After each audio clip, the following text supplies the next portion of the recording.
Welcome to The Explainer. Today we're conquering what might feel like a pretty daunting bureaucratic maze, but is actually a massive rite of passage, getting your U.S. state ID as an international student. We're going to break down all the official guidelines step by step so you can totally navigate this process with absolute confidence. Okay, so let's set the scene. You've just arrived in a brand new country. You're settling into classes, you're exploring the city, and let's be honest, you are probably terrified of losing your most precious document, your home country's passport. Right now, it's literally your only acceptable proof of identity. But dragging it around every single day just to set up a phone plan or get into a venue, that is a huge risk. Losing a passport while studying abroad is a complete nightmare, and we definitely want to avoid that. Well, a U.S. state ID is the absolute best solution to that passport anxiety. This one little card unlocks so many everyday benefits. It gives you official U.S. photo identification, meaning you can easily open bank accounts, verify who you are, safely leave your passport locked away, and smoothly handle age verification. Plus, if you opt for the Real ID version, you can even use it for domestic travel across the U.S. Honestly, it's a total game changer for your daily life. Here's our quick roadmap for today. We'll cover why get a state ID, waiting before you act, gathering your essential documents, navigating the DMV process, Real ID versus standard, and finally, the final steps and checklist. Starting off with Section 1. Why get a state ID? The benefits of an official ID. The biggest takeaway here is peace of mind. Instead of fumbling around with your international passport every time someone asks to verify your identity, you just pull a convenient little piece of plastic out of your wallet. It's universally recognized across the U.S., which means you'll face way less friction with local businesses, your university administration, or even law enforcement. Moving right along to Section 2, wait before you act. The importance of patience. Now, here's a crucial tip.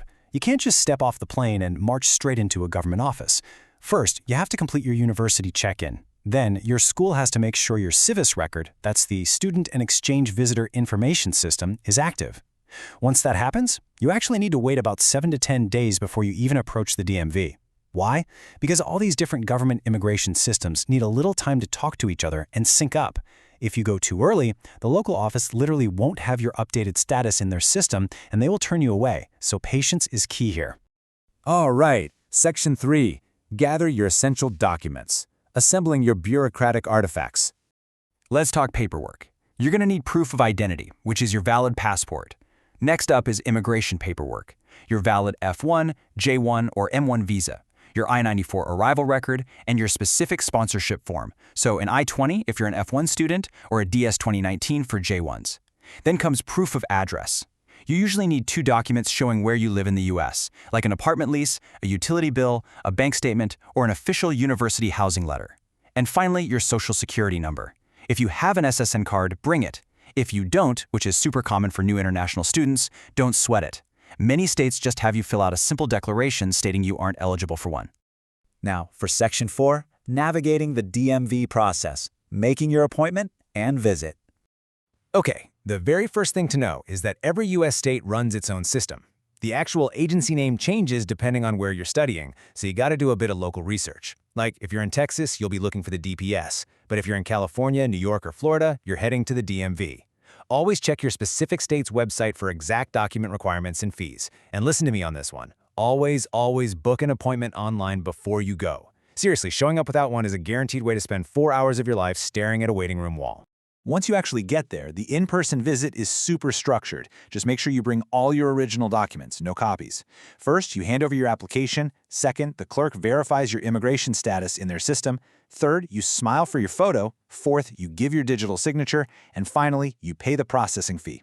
Oh, and remember, since you're just getting a state ID and not a driver's license, there is absolutely no driving test required. Which brings us to Section 5, Real ID versus standard, choosing the right option for you. So what is a Real ID? Basically, it's an upgraded version of the standard state ID card, and you can easily spot it by a little star mark printed right in the top corner. That little star, it's basically your golden ticket. It allows you to board domestic flights within the United States without needing to drag your passport along, and it grants you access to certain secure federal facilities. There's a pretty clear trade-off to consider here. The standard ID might require fewer documents depending on your state, making it slightly easier to grab, but you get fewer travel privileges.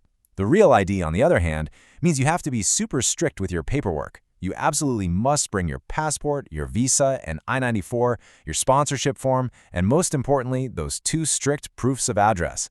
Is it extra work? Sure. But providing those documents is entirely worth the effort, just so you don't have to carry your passport through airport security for a quick weekend trip. Almost there. Section 6, Final Steps and Checklist, the finish line. So what exactly happens after you pay your fee? Well, you won't actually walk out of the office with that plastic card on the same day. Instead, they hand you a temporary paper receipt that acts as your ID while you wait. Your actual physical state ID card will be mailed directly to your U.S. address. The transit time definitely varies by state, but you can typically expect it to show up securely in your mailbox within 1 to 4 weeks. I highly recommend you grab a screenshot of this master checklist right now. Just to recap, make sure you have your passport, your visa, your I-94 arrival record, your I-20 or DS-2019, a university enrollment letter just to be extra safe, those 2 critical proofs of address, your SSN card or ineligibility declaration, and finally, your printed DMV appointment confirmation. Stick all those in a folder and you are golden. We have covered a lot of ground today, turning what looks like a complicated bureaucratic hurdle into a simple, step-by-step roadmap. With this knowledge, you can finally leave your passport safely at home and navigate your new life with total ease. So, now that we've broken the entire process down, I leave you with this. With your new, travel-ready Real ID in hand, what corner of the United States are you going to explore on your very first domestic flight?